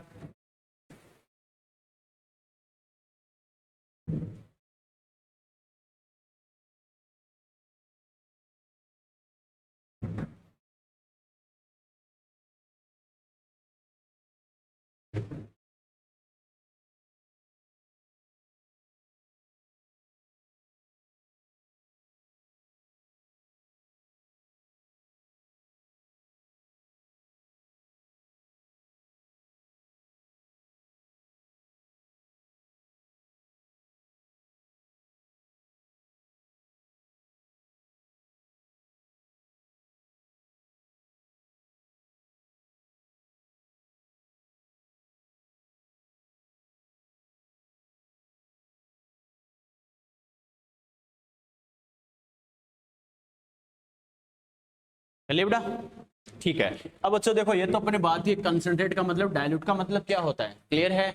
अब बच्चों वैसे तो कंसंट्रेशन टर्म हम कई टाइप के पढ़ेंगे, आपने नाम भी सुना होगा बेटा, जैसे मोलरिटी, नॉर्मलिटी, नाम सुना है ना। ये तो खाली 11th में हिंट दिया जाता है, 2-3 कंसंट्रेशन टर्म, क्लियर है। लेकिन बच्चों क्या होता है, जैसे वैसे कई टाइप के होते हैं, टोटल 9 टाइप के अपन पढ़ेंगे। 9 टाइप के कैसे, percentage by mass, percentage by volume, percentage by strength, ठीक है।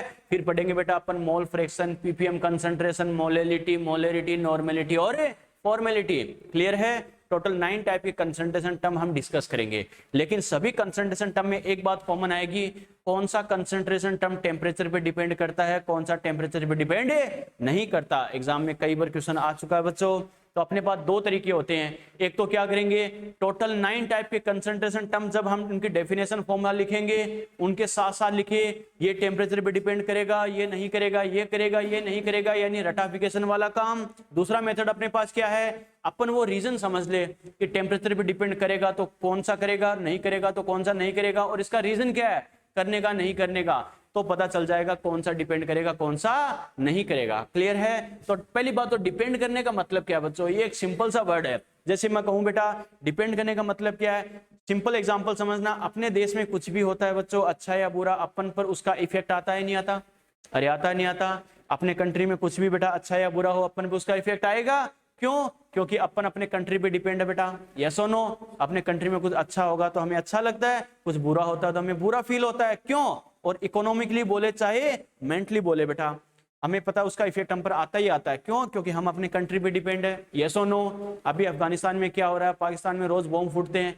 हम पे कोई ज्यादा फर्क पड़ रहा है क्या, नो, क्योंकि हम उन पे डिपेंड नहीं है बेटा। समझ में आ गया। या भी आप सिंपल एग्जांपल कह सकते हो, हमारी फैमिली में कुछ भी होता है हम पर उसका इफेक्ट आता है, चाहे अच्छा हो चाहे बुरा हो, यस और नो, क्योंकि हम अपनी फैमिली में डिपेंड है बेटा। पड़ोस में नेबर वालों के कुछ भी हो रहा है, हम पे कोई ज्यादा फर्क पड़ता है क्या? नो, क्योंकि हम उन पे डिपेंड ही नहीं है। समझ में आ रहा है? तो डिपेंड करने का मतलब क्या है? सिंपल सी मैथमेटिक है बेटा। अगर एक्स में चेंज होने की वजह से, सुनना इस बात का, एक्स में चेंज मतलब कोई इफेक्ट आना, मतलब चेंज होना, एक्स में चेंज होने की वजह से वाई में भी चेंज होता है, मतलब दोनों एक दूसरे पे डिपेंड कर रहे हैं, नहीं कर रहे? कर रहे हैं बेटा, यस और नो? ठीक है, एक्स में कुछ भी इफेक्ट आ रहा, उसका इफेक्ट वाई पर नहीं आ रहा। एक्स में कोई भी चेंज हो, उसका इफेक्ट वाई पर नहीं आ रहा, मतलब वाई एक्स पे डिपेंड कर रहा है क्या? नहीं कर रहा है बेटा, यस और नो? क्लियर है? अपन बोलते हैं ना, कोई अपना बहुत अच्छा फ्रेंड होता है, चलो फैमिली को तो छोड़ो, कोई अपना बहुत अच्छा फ्रेंड होता है, वो अब कभी मान लो परेशान होता है, दुखी होता है, हमें फर्क पड़ता नहीं बनता। अपन क्या कहते हैं, नहीं यार मेरा दोस्त, मेरा फ्रेंड है, वो परेशान है, इसका मुझे दुख हो रहा है इस बात का। क्यों? हम उस पर डिपेंड है, उससे कनेक्ट है बेटा। उसको कुछ बुरा फील हुआ तो हमें भी होता है, यस और नो? वही अपन बात करें, जैसे मान लो कोई अननोन पर्सन है, उसको अच्छा बुरा कुछ भी फील हो, हमें इमोशनली कुछ फील होता है क्या? नहीं, क्योंकि हम उससे कनेक्ट ही नहीं है, उस पर डिपेंड ही नहीं है। उसको अच्छा फील हो बुरा फील हो, हमें मतलब है क्या? नहीं बच्चों, क्लियर है? तो डिपेंड करने का मतलब क्या है? एक प्रॉपर्टी में कुछ चेंज आता है, उसकी वजह से दूसरे में भी चेंज आए, मतलब डिपेंड करेगा। बात समझ में आई क्या? एक प्रॉपर्टी में चेंज की वजह से दूसरे में कोई चेंज नहीं आता, मतलब वो डिपेंड नहीं करता बेटा। समझ में आ गया? क्लियर है बेटा? ठीक है। और ये डिपेंड करने का रीजन क्या है बच्चों? तो क्या कहेंगे, जैसे एक फॉर्मूला होता है PV equal to NRT, yes और नो? और यहां से मैं क्या कहूंगा, V और T क्या हो गए? अरे डायरेक्टली प्रोपोर्शनल है या नहीं है बच्चों? अरे इसमें देखो V और T क्या है, बाकी सभी को कांस्टेंट मानकर हटा दूं, P को, N को, R को हटा दे, तो V प्रोपोर्शनल टू क्या आ गया? T आ गया। प्रोपोर्शनल का मतलब क्या होता है बच्चों? प्रोपोर्शनल का मतलब समझते हो क्या? डायरेक्टली प्रोपोर्शनल मतलब सेम सेम। कैसे?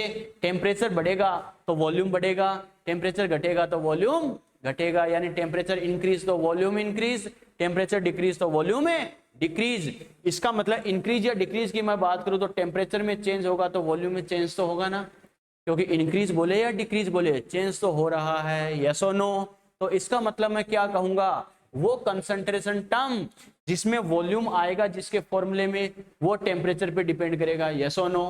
क्योंकि टेम्परेचर में चेंज होने की वजह से वॉल्यूम में चेंज होगा, और उस फॉर्मूले में वॉल्यूम आ रहा है तो वॉल्यूम की वजह से क्या होगा बेटा? हमें पता है कंसंट्रेशन टर्म में भी चेंज होगा, यस और नो? इसका मतलब फाइनली मैं क्या कहूं, टेम्परेचर में चेंज की वजह से वॉल्यूम में चेंज, और वॉल्यूम में चेंज की वजह से क्या होगा? पूरे कंसंट्रेशन टर्म में चेंज। अरे सपोज करो बेटा, किसी फैमिली में मान लो किसी का कोई बच्चा है, ठीक है, अपने फ्रेंड्स की वजह से मान लो उसने बुरी हैबिट गेन कर ली है, यस और नो? अरे मान लो कोई बच्चा A है बेटा, उसकी वजह से बच्चा मान लो B है, उसमें बुरी हैबिट आ चुकी है बच्चे स्टूडेंट A की वजह से, ठीक है। अब B की जो फैमिली है बेटा, इसकी जो फैमिली है वो A को जानती तो नहीं है, लेकिन हमें पता है A की वजह से इस पर इफेक्ट आएगा नहीं आएगा? आएगा नहीं आएगा? A की वजह से B में चेंज आया, B की वजह से पूरी फैमिली में चेंज आएगा, उन पर इफेक्ट आएगा, यस और नो? सिंपल सा एग्जांपल, बुक्स की लैंग्वेज रटने की जरूरत नहीं है, प्रैक्टिकली समझ सकते हो। क्लियर है? वही एग्जांपल मैंने समझाया बच्चों। क्या? टेम्परेचर की वजह से वॉल्यूम में चेंज आएगा, और वॉल्यूम की वजह से ये जो वॉल्यूम कंसंट्रेशन टर्म का पार्ट है, उस कंसंट्रेशन टर्म में चेंज आएगा नहीं आएगा? इसका मतलब इनडायरेक्टली टेम्परेचर का कंसंट्रेशन टर्म पर फर्क पड़ रहा है नहीं पड़ रहा? इसको बोलेंगे टेम्परेचर डिपेंडेंट। समझ में आ रहा है? क्लियर है? और क्या कहेंगे, अगर टेम्परेचर में चेंज होने पर कोई कंसंट्रेशन टर्म ऐसा है जिसमें वॉल्यूम है ही नहीं, अरे कोई कंसंट्रेशन टर्म ऐसा है जिसका वॉल्यूम है ही नहीं, जिसमें वॉल्यूम इन्वॉल्व ही नहीं है, इंक्लूड ही नहीं है, उसकी वजह से टेम्परेचर की वजह से उस पर कोई चेंज आएगा क्या? नो बेटा, किसी फैमिली में कोई बच्चा है ही नहीं, तो ये बताओ ये इस फैमिली पर कोई खास फर्क पड़ेगा क्या? जब इनका कोई बच्चा है ही नहीं तो ये इफेक्ट किसमें लेके आएगा? समझ में आ रहा है? तो वो कंसंट्रेशन टर्म जिनमें वॉल्यूम इंक्लूड होता है टेम्परेचर पे डिपेंड करते हैं। क्यों डिपेंड करते हैं? समझ में आ गया? और वो कंसंट्रेशन टर्म जिसमें वॉल्यूम इंक्लूड नहीं होता टेम्परेचर पे डिपेंड नहीं करते। समझ में आ गया? यस और नो? क्लियर है बेटा? चलो नेक्स्ट स्टेटमेंट लिखो। लिखो, the concentration term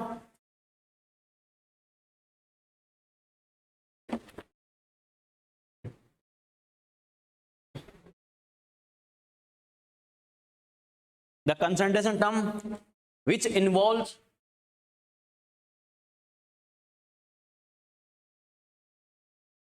the concentration term which involves to volume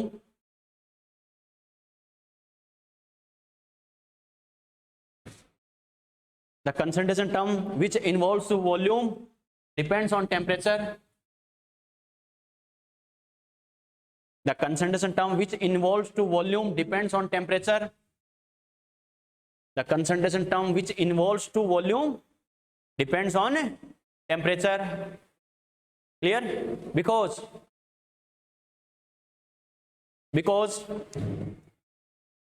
volume is changed, because volume is changed with the change in temperature,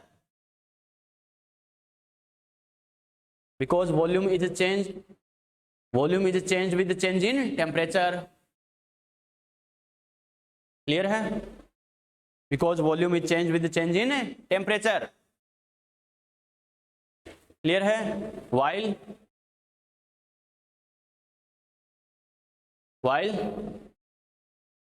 the concentration term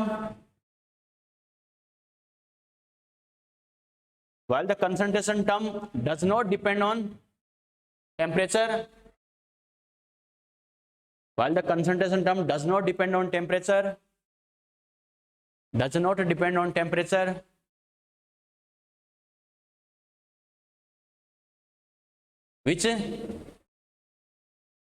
which does not involve to volume, which does not involve to volume, which does not involve to volume, which does not involve to volume। बात समझ में आ गई बेटा? यानी वो concentration term जिनमें क्या होता है बच्चों, वॉल्यूम इंक्लूड होता है, इन्वॉल्व होता है, वो टेम्परेचर पे डिपेंड करेगा, क्योंकि टेम्परेचर में चेंज से वॉल्यूम में चेंज होता है। और वो कंसंट्रेशन टर्म जिसमें वॉल्यूम इंक्लूड नहीं होता, टेम्परेचर पे डिपेंड नहीं करेगा। क्लियर है बेटा? ये लिख लो, नीचे लिख लो इसका reason, PV equal to NRT, तो वी प्रोपोर्शनल टू टी। तो यहां से मैं क्या कहूंगा बेटा, वी प्रोपोर्शनल टू टी का मतलब क्या, डायरेक्टली प्रोपोर्शनल मतलब सेम सेम। तो यहां से अपन क्या कह सकते हैं बच्चों, अगर टेम्परेचर इंक्रीज तो क्या होगा बच्चों, वॉल्यूम इंक्रीज, और टेम्परेचर डिक्रीज तो क्या होगा बेटा, वॉल्यूम में डिक्रीज। अरे इंक्रीज हो चाहे डिक्रीज हो बेटा, चेंज तो आएगा ना। डायरेक्टली प्रोपोर्शनल का मतलब होता है सेम सेम होना, सेम सेम होना मतलब ये इंक्रीज तो ये इंक्रीज, ये डिक्रीज तो ये डिक्रीज। इनवर्सली प्रोपोर्शनल का मतलब होता है अपोजिट। ये लिखने की जरूरत नहीं है, ठीक है, ये वाला लिखना है। क्लियर है बेटा? चलो, तो ये तो अपने बात की कंसंट्रेशन टर्म का मीनिंग क्या होता है, सॉल्यूशन का मीनिंग क्या होता है, कुछ बेसिक टर्म्स बार बार यूज होती है, एक एक कॉन्सेप्ट जो टिक लगाने वाले क्वेश्चन बनते हैं वो एक एक चीज मैंने बताई है। यहाँ तक कोई दिक्कत बेटा? यस और नो? ठीक है, मोहित, जतिन, प्रेक्षा, रोहित, यहाँ तक कोई दिक्कत बेटा? यस और नो? क्लियर है? 12th का है, 12th का ये बेसिक बताया था। कंसंट्रेशन टर्म्स आती है, 11th में भी आती है, मोल कॉन्सेप्ट में इंक्लूड होती है, 12th में बिल्कुल बिल्कुल उसमें भी बिल्कुल पूरे आएंगे, वापस आएंगे, वो दोनों में इंक्लूड है। एक्चुअल में क्या होता है बिल्कुल बेटा, देखो मोल कॉन्सेप्ट में आता है, उसमें भी 2-3 कंसंट्रेशन टर्म यूज होती है, मोलरिटी, नॉर्मलिटी वगैरह, तो वहां भी बताया जाता है। और 12th की एनसीईआरटी में भी दे रखी है, तो 12th में भी बच्चे को बताया जाता है। टारगेट लेवल पे हम दोनों को एक ही बार करवाते हैं तो एक बार में काम हो जाता है। हाँ, टारगेट लेवल पे बेटा कॉमन होता है, टारगेट में 11th और 12th का दोनों का करवाना पड़ता है, तो बच्चे को एक ही चैप्टर के साथ करवा देते हैं तो कॉमन काम हो जाता है। बाकी वही कॉन्सेप्ट है, सेम टू सेम वही फॉर्मूले, बस 12th की एनसीईआरटी में है तो 12th में भी आते हैं, तो दोबारा पढ़ने की जरूरत है, दोबारा बताया जाता है। क्लियर है? 11th में खाली 2-3 बताते हैं जो मोल कॉन्सेप्ट में काम में आते हैं, मोलरिटी, नॉर्मलिटी, और 12th में सारे बताए जाते हैं जो 9 टाइप के होते हैं टोटल्स कंप्लीट। समझ में आ गया? क्लियर है बेटा?